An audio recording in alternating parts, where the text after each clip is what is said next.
আজ সোমবার ভোরবেলায় উঠে পড়েছি আপনাদের দাদা মর্নিংয়ে অফিস যাবে বলে। ও মা, জানলা খুলতেই দেখি ঝিরঝির বৃষ্টি পড়ছে শ্রাবণের ধারার মতন। বর্ষাকাল, বৃষ্টি হবে, এটাই স্বাভাবিক। তাই আর সময় নষ্ট না করে আমিও লেগে পড়লাম নিজের কাজে। সকাল 6:30, উনিও বেরোলেন অফিসে। ততক্ষণে বৃষ্টিও ধরেছে। আমিও এক ছুটে ছাদে। সকালবেলায় বৃষ্টির জলে স্নান করে গাছগুলো যেন আরও সতেজ হয়ে উঠেছে। সবুজ পাতার ফাঁকে নানান রঙের ফুলগুলো যেন গাছেদের শোভা বৃদ্ধি করেছে। গাছে গাছে ফড়িংয়ের আবির্ভাবও হয়েছে। ঠিক যেমন শীতকালে ফুলে ফুলে প্রজাপতিদের আনাগোনা চলে পরাগ সংগ্রহের জন্য, আর বৃষ্টির জলকণাগুলো ফুলের পাপড়ির উপর যেন রত্নের আকার ধারণ করেছে। প্রকৃতির এই অপূর্ব রূপ দেখে যদি দিনের শুরুটা করা যায়, তাহলে সারাটা দিন ঠিক এমনই সুন্দরভাবে আপন গতিতে চলে। শুভ সকাল বন্ধুরা, নতুন একটা দিনে নতুন সকালে আপনাদের সকলকে স্বাগত জানাই আমার বঙ্গোপমা চ্যানেলে। আজ সোমবার সকালবেলায় ব্যস্ততম দিন, যেমন সবার সংসারেই হয়, আমারও তাই। আর আজকে আমি এতে আপডেট দেখছিলাম ওয়েদার রিপোর্টে যে আজকে সারাটা দিন বৃষ্টিপাতই হবে, তাই সকাল থেকে যথারীতি বৃষ্টি শুরু হয়ে গেছে। আর আমি এদিকে রান্নাও শুরু করে ফেলেছি, ভাত বসিয়েছি, এখানে কড়াতে তেল দিয়েছি মাছ ভাজবো বলে। এই যে পমফ্রেট মাছ এনেছে আজকে, বোঝা যাচ্ছে। চলো মাছগুলোতে নুন হলুদ মাখিয়ে নিয়ে ভেজে নিই।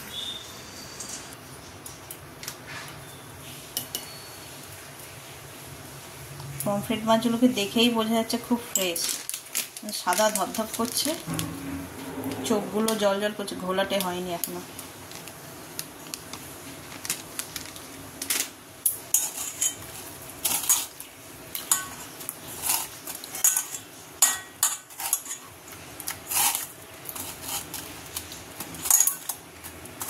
তেল গরমও হয়ে গেছে, চলো মাছগুলো ভেজে নিই।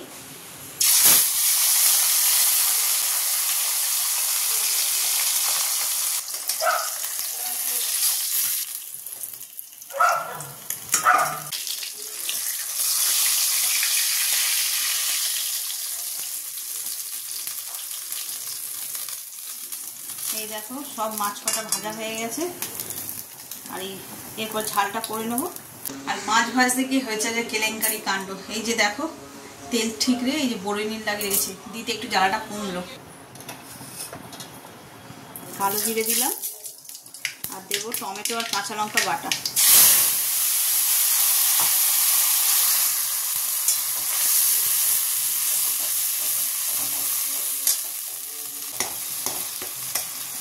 মশলাটাকে ভালো করে কষিয়ে নিতে হবে, তেল ঝাল মতন করবো।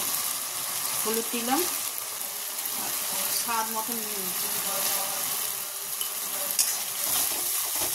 দিয়ে মশলাটাকে বেশ করে কষিয়ে নেব। চলো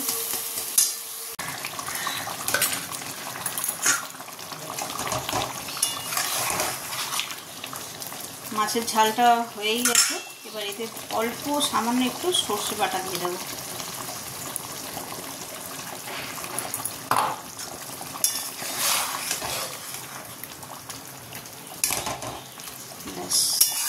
রেডি। এবার ধনে পাতা দিয়ে দিলে এটা একদম রেডি হয়ে যাবে।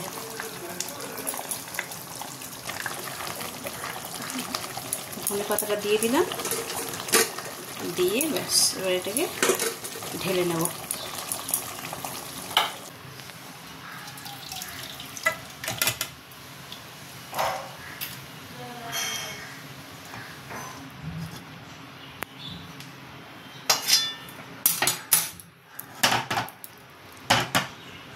এই যে আমার পমফ্রেট মাছের ঝাল একদম রেডি।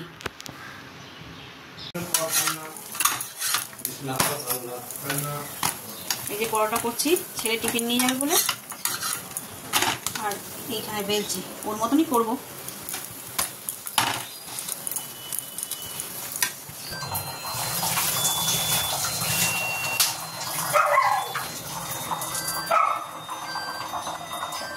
এই যে জলগুলো ভরে নিই, আর ছেলে স্কুল চলে গেছে, ওর কাকারাও সব অফিস বেরিয়ে গেছে, কাজ মোটামুটি হয়ে গেছে, রান্না তো হয়ে গেছে। এখন করবো একটু টিফিনে মা বলে গোলা রুটি খাবে, তাই ওই সবার জন্যই করে নিচ্ছি একটু গোলা রুটি দিয়ে, তারপরে ব্রেকফাস্ট করবো।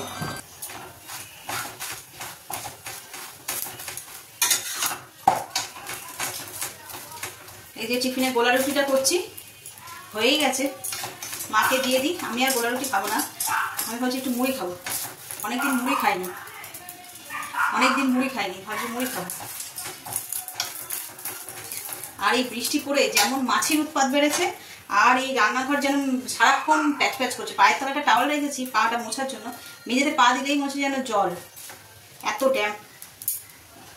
বাইরে তো হালকা রোদ উঠেছে, কিন্তু মেঘের আভাটা বেশি, অন্ধকার হয়ে আছে। কোথাও কোথাও যেখানে মেঘ নেই সেখান থেকে রোদ্দুরের বেরোচ্ছে আর কি।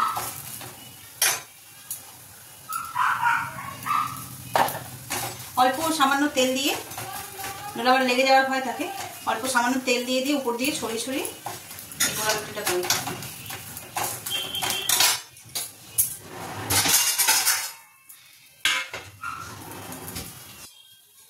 এই যে টমেটো সস হয়ে গেছে, মায়েরটা দিয়ে দিই। এই যে আমার গোলা রুটি রেডি, চলো দিয়ে, বাবারি পড়ে যাচ্ছিল, চলো দিয়ে দিই, এসে বাকিগুলো করবো। এই যে বসে পড়েছে একটা গুরুত্বপূর্ণ কাজ নিয়ে। এই আনারসটা যে বিপত্তারিণীর পুজোর দিনকে দিয়েছিলাম, তো সেটা কাটা হয়নি না, ইচ্ছে করে কাটিনি, তার কারণ একটু কাঁচা কাঁচা মতন ছিল। দুদিন রাখলাম, বেশ পেকে গেছে। ভেবেছিলাম কালকে করবো, কিন্তু কালকে কাটবো, কিন্তু কালকে দক্ষিণেশ্বর মন্দিরে গেছিলাম আর এসছি অনেক বিকেলে, আর কাটাও হয়নি, খাওয়া হয়নি। এই আজকে কাটি, একটা জায়গায় তো নরম হয়ে রস বেরোচ্ছে, কে জানে ভালো থাকবে কিনা। চলো ঠিক আছে, ভালো আনারস খুব ভালো লাগে, বিশেষ রসায়িত ফল আমার খুব ভালো লাগে। আনারস তারপরে তরমুজ, খুব রসায়িত।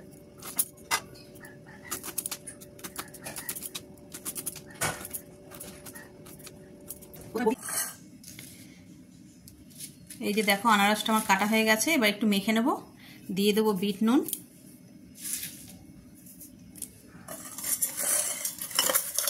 আর দিয়ে দেবো চিনি, দিয়ে ভালো করে মেখে নেব।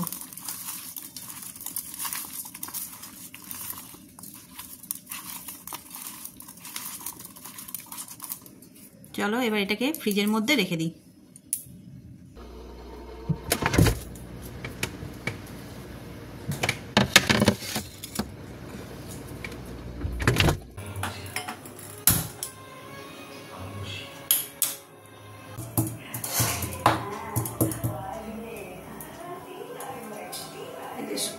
সন্ধ্যেবেলা আদা দিয়ে চা, একে তো সারাদিন বৃষ্টি পড়ছে, আর তার মধ্যে এরকম আদা দিয়ে চা হলে কেমন হয় বলো। আমি যদিও খাই না, তাও আদা দিয়ে চা করলে বেশ গলার খুসখুসি নিয়ে কমে যায়। যখন ঠান্ডা ঠান্ডা লাগে তখন তো খাই। সন্ধ্যেবেলা এরকম আদা দিয়ে চা খেতে কার কার ভালো লাগে বলো। বর্ষার দিনে এরকম আদা দিয়ে চা, আর সঙ্গে যদি কিছু টা থাকে তাহলে তো জমেই যায়। তো আজকে মনে হয় না টা হবে কিছু, কারণ ছেলেও নেই, ছেলে পড়তে চলে গেছে, তো তাই খাবার তো কারোর ঝোঁক থাকবে না। ও থাকলে ঘরে কি খাবো করে, ওই ওর সঙ্গে সঙ্গে সবাই একটু একটু করে খেয়ে নিই।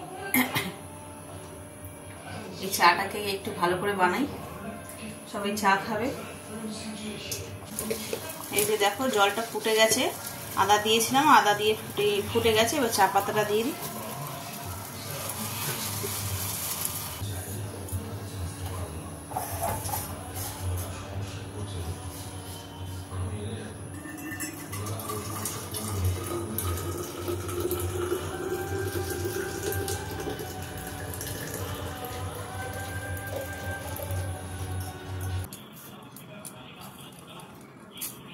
এই যে সন্ধ্যেবেলা কোনো কাজ নেই এখন, কালকে সবজিটা রান্না করবো, সেটাই কেটে রাখছি।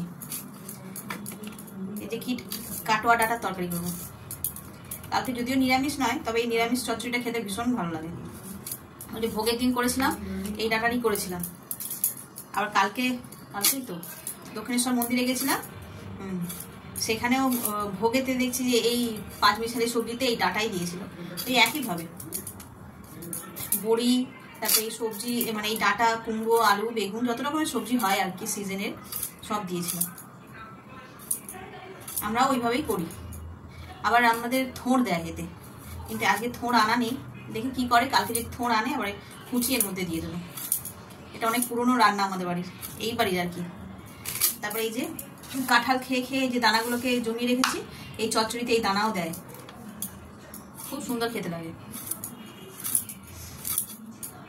ছেলে পড়তে যাচ্ছে বললাম, এখন কোনো কাজ নেই, কি করবো, আমি সবজিটা কেটে রাখি। এই এত সবজি সকালবেলায় কেটে রান্না করতে গেলে ওদের খাওয়া হয় না, দেরি হয়ে যায়। সবজিটা কাটা থাকলে বসিয়ে দেবো, এটা আস্তে আস্তে হবে, অন্যদিকে যা রান্না হয় আর কি ওইটা করে নিতে পারবো। আর ডাঁটাগুলো দেখো মোটা কিন্তু একদম নরম।